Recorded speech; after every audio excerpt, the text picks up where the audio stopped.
Bom dia, alunos do quinto ano. Então, vocês já devem ter, se vocês receberam esse vídeo, com certeza vocês já realizaram as atividades do livro e as tarefinhas, certo?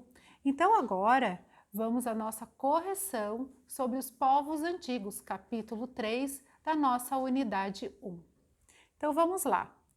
Na página 39 do Agora é a Sua Vez, na letra A, pergunta: segundo o texto, quem é o causador da tempestade? De quem está falando o texto? O causador dessa tempestade é o deus Enlil, certo? Aí a letra B. Que recurso o autor do texto usa para dizer que o povo foi duramente atingido pelo mau humor de Enlil? Na realidade, o autor, ele fala o tempo todo durante 4 vezes: povo geme, o povo geme, o povo geme e o povo geme. Então, vocês vão responder.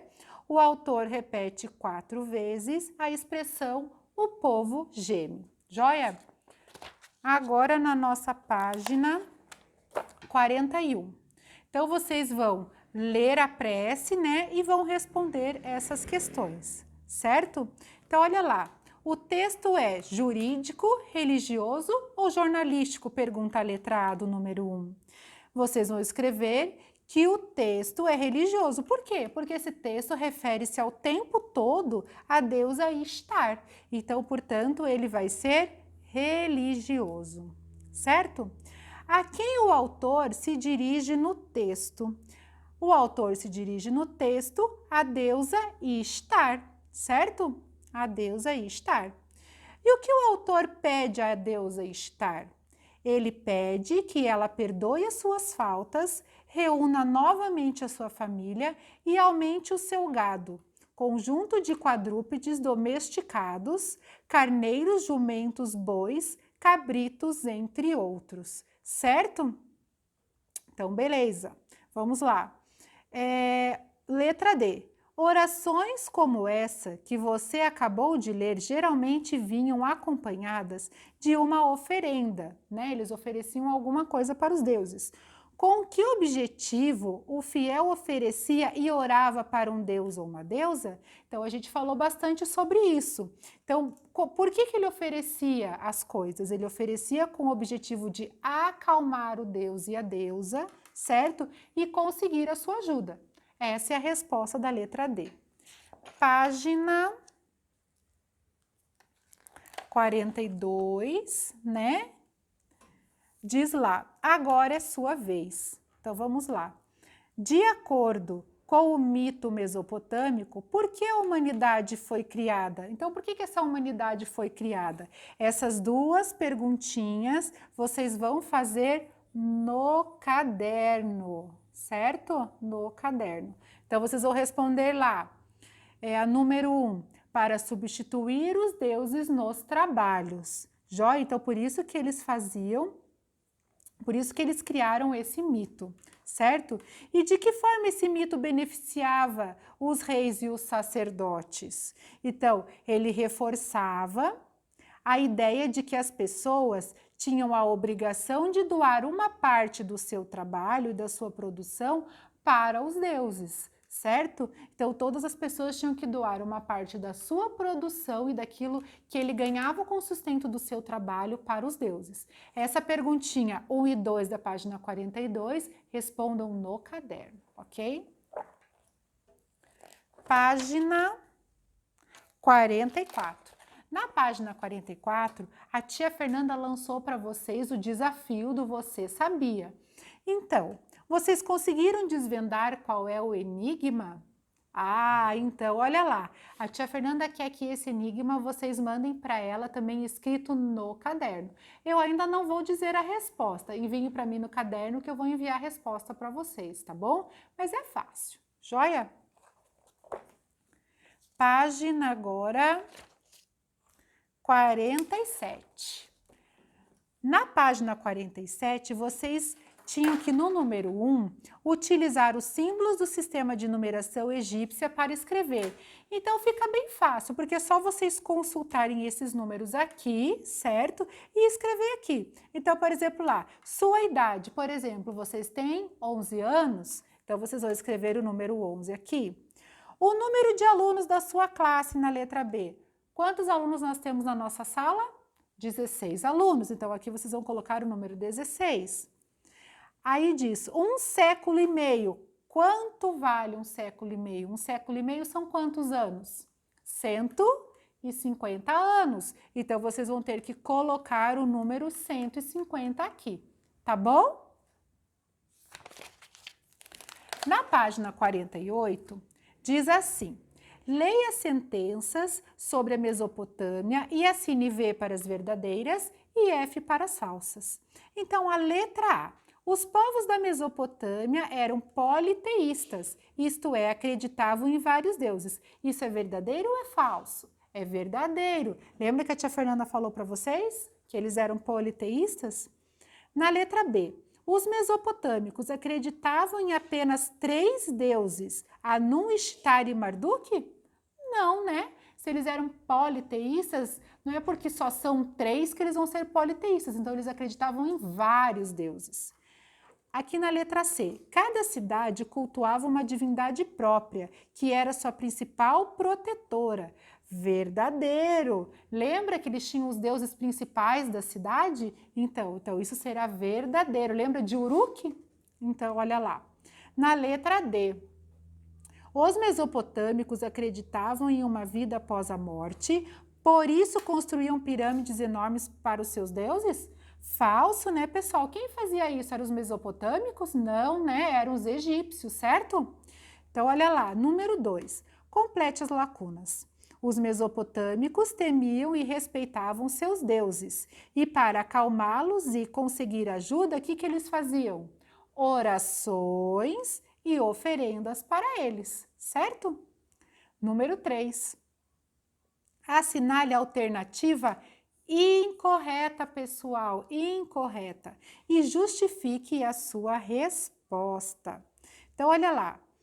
Os sacerdotes e sacerdotisas mesopotâmicos habitavam os templos. E eles eram responsáveis pelo quê? Letra A. Realizar cerimônias para os deuses? Verdadeiro, então nós não vamos marcar. Decidir quem seria absolvido de seus pecados e ganharia a vida eterna? Vocês acham que é isso?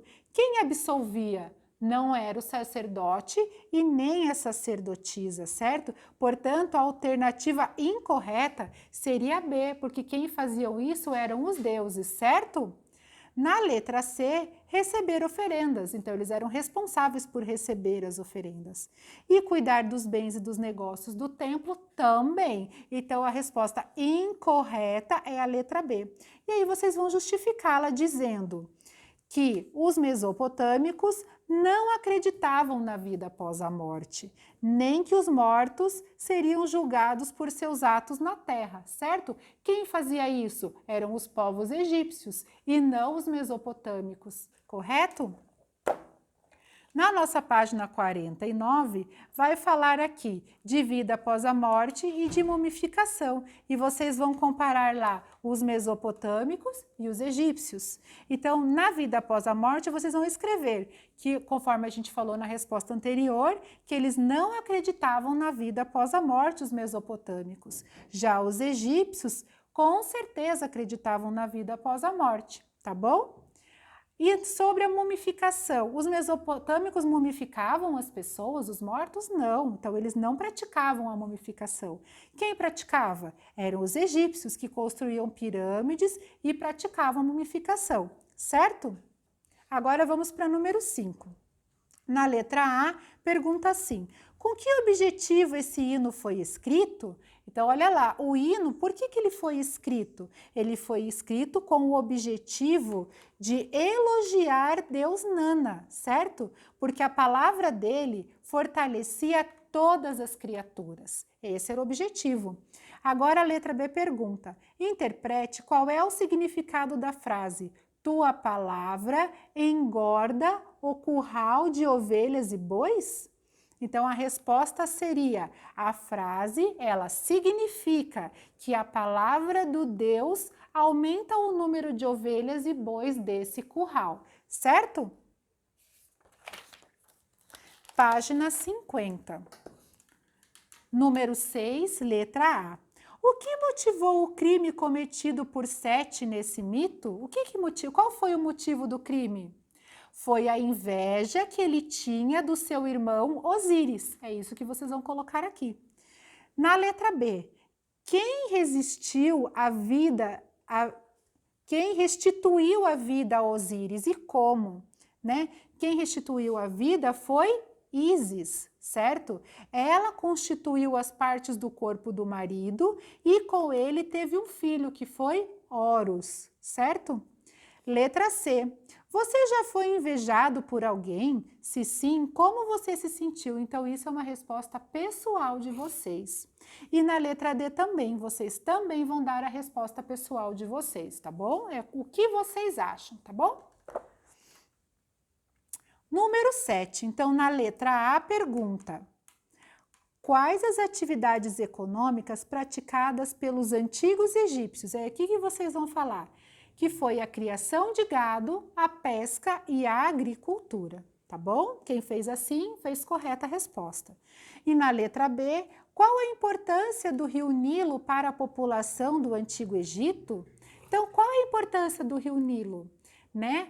As águas do rio Nilo, elas eram aproveitadas pelos egípcios para consumo próprio, para que eles usassem essa água, certo? Para irrigar os campos, certo? Na criação do gado, e também a existência dele servia para pesca e servia também para navegação, tá bom? Então essas são as respostas.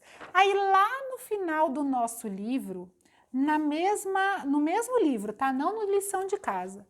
Na página 163 do nosso livrão mesmo, nós teremos que fazer a página 163 e a página 164. Então, vamos para a número 1, que aqui diz para colocar V para verdadeiras e F para falsas, certo? Na letra A, pergunta assim: cada povo possui uma cultura, isto é, um modo próprio de viver, pensar, tocar, cantar, fazer festas e dançar. Verdadeiro, né, pessoal? Lembra que a tia Fernanda falou para vocês lá no início da aula a diferença, o que era cultura, o que era religião, e que nós iríamos estudar os povos mesopotâmicos e egípcios através disso? Então, a resposta era verdadeira. Letra B. As culturas são diferentes entre si e nenhuma pode ser considerada superior à outra. Super verdadeiro, né? Cada povo tem a sua cultura, isso não quer dizer que uma seja melhor do que a outra, não é mesmo? Letra C.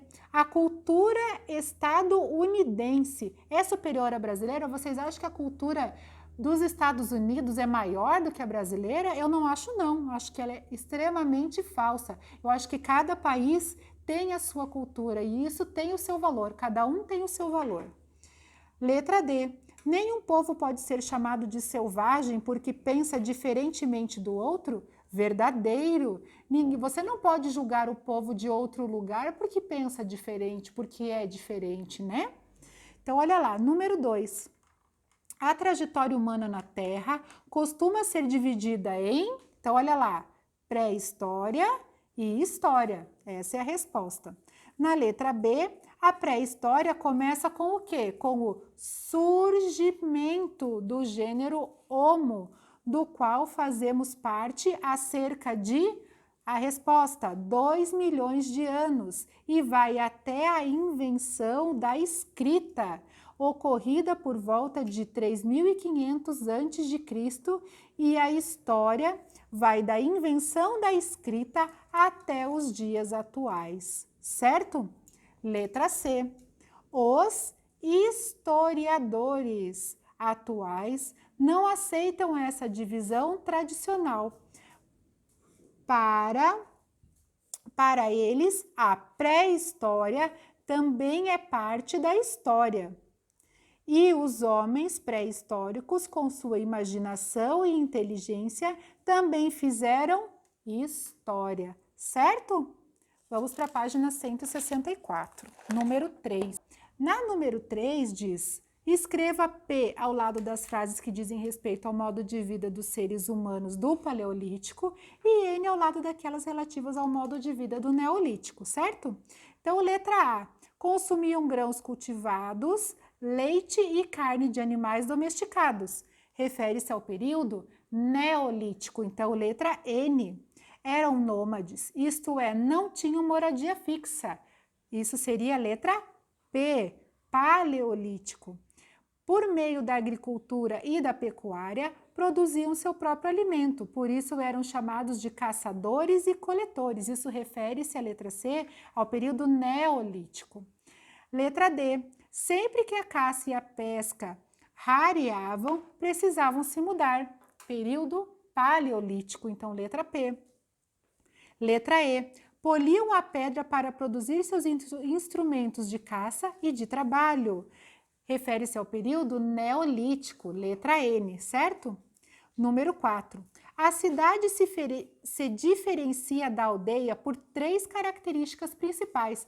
Quais são elas? Quais são as 3 características? Então, olha lá, as 3 características são a maior divisão do trabalho, o comércio feito com regularidade e o poder centralizado. Essas são as 3 diferenças, certo? Número 5. As primeiras cidades formaram-se perto das margens dos grandes rios. Por que isso aconteceu? Então, olha só, isso aconteceu por causa da importância da água para as pessoas, saciar a sede, fazer higiene pessoal, cozinhar, etc. Para o cultivo de alimentos e também para o transporte de pessoas e produtos, certo? Então, essa foi a correção do nosso livro. Agora, nós vamos para a correção do nosso livro de casa a respeito dos povos antigos. Então, na página 23 do livro Lição de Casa. Aqui vocês vão ler um texto, no número 1, e vão responder na letra A. A narrativa dos indígenas Caigangue pode ser considerada um mito de origem. Justifique sua resposta. Então, vocês vão escrever lá, ó, conforme o livro da tia Fernanda. Ó lá, sim, porque oferece uma explicação fantasiosa para a origem do povo Caigangue, certo? Letra B. Qual a visão que os Caigangue têm da vida após a morte? Os mortos, a resposta seria, os mortos voltam a habitar o subterrâneo, onde vivem pessoas da nação Caigangue que nunca subiram e ou habitam a terra, certo? Na nossa página 24, o exercício 2, você teria que completar o quadro, né? E seguir com o nome de alguns deuses mesopotâmicos e egípcios. Então, vocês teriam que completar que Deus refere-se a cada coisa, certo? Aqui tem o primeiro exemplo, que é do Enlil, certo? O segundo deus seria aqui Ishtar, né? O terceiro ficaria o Amon-Ra, né? Aqui na quarta coluna, você já tem o deus, portanto, teriam que colocar que ele era um deus mesopotâmico, certo? Aqui no quinto, vocês colocariam o Assur, né? Aqui no sexto, já tem o deus, né? Aí a deusa Ísis, e vocês teriam que colocar egípcios, certo? E aqui no último tem o Horus, e também vocês teriam que colocar egípcios, tá bom? No número 3, os mesopotâmicos acreditavam nos deuses que os influenciavam diretamente nos acontecimentos individuais e coletivos. A esse respeito, leia as afirmativas a seguir e assinale, ó lá de novo, pessoal, a incorreta e depois vocês têm que justificar a resposta, certo? Então, sobre a religiosidade dos mesopotâmicos, vocês vão dizer que eles consideravam os templos a moradia sagrada dos deuses, por essa razão, somente os sacerdotes e sacerdotisas poderiam frequentar esses espaços. Pessoal, essa seria incorreta, por quê? Só os sacerdotes e as sacerdotisas que frequentavam os templos? Não, eram todas as pessoas que moravam na Mesopotâmia, certo? Então vamos lá, eles apenas comandavam os templos, tá bom? E aqui vocês vão escrever isso, que eles comandavam os templos e que todas as pessoas poderiam frequentar os templos. Joia? Na página 25, aqui mostra a imagem, né? Mostra a imagem de um deus, certo? De um deus egípcio, claro, ó, porque lembra, olha a cabeça dele, né, de lobo, enfim, e pergunta: qual que é a divindade egípcia que está mostrando na imagem? É o deus Anubis, que era o deus dos mortos, doentes, e ele guiava e conduzia a alma dos mortos. Lembra que a tia Fernanda mostrou para vocês lá o papiro, né? O livro dos mortos está contido lá naquela página essa resposta, certo? Na letra B, pergunta: a imagem mostra a divindade manuseando um sarcófago com a múmia de um faraó. Por qual motivo os egípcios mumificavam os seus mortos? Na mesma página está lá. Em caso de absolvição no tribunal de Osíris, lembra lá do livro dos mortos, tem tudo lá. A alma podia reocupar o corpo ao qual pertencera, mas para isso, diziam os egípcios, era necessário que o corpo estivesse em condições de recebê-la. Isso explica por que os egípcios desenvolveram técnicas de mumificação, certo? Olha lá número 5. Sobre a religiosidade dos egípcios, vocês vão escrever verdadeiro para as afirmações verdadeiras e F para as falsas. Então, na letra A, por acreditar na vida após a morte, os faraós empenharam-se na construção de seus imensos túmulos, as pirâmides. Então, verdadeiro, certo? Na letra B, o livro dos mortos era um conjunto de textos nos quais o morto expunha suas qualidades e pedia absolvição ao deus Osíris? Verdadeiro. Letra C. Devido às normas impostas pelos sacerdotes, os rituais funerários no Egito eram iguais para as pessoas de todos os grupos sociais? Com certeza não, então seria falso. Lembra que dizia que dependendo da pessoa, tinha maior número de joias, tinha maior número de oferendas? Então isso é totalmente falso, certo? Ninguém fazia igual, certo? Nenhum ritual era igual. Então a última, letra D, fala: os egípcios acreditavam na vida após a morte e que toda pessoa ao morrer era julgada no tribunal de Osíris? Verdadeiro. Quem julgava os mortos? Era Osíris em seu tribunal. Então, essa questão D, da número 5, estaria verdadeira. Então, essa é a nossa correção, pessoal, em 3 etapas, ok? Qualquer dúvida, não deixe de entrar em contato com a tia Fernanda. Um beijo! Até lá! Até a nossa próxima correção, desculpe.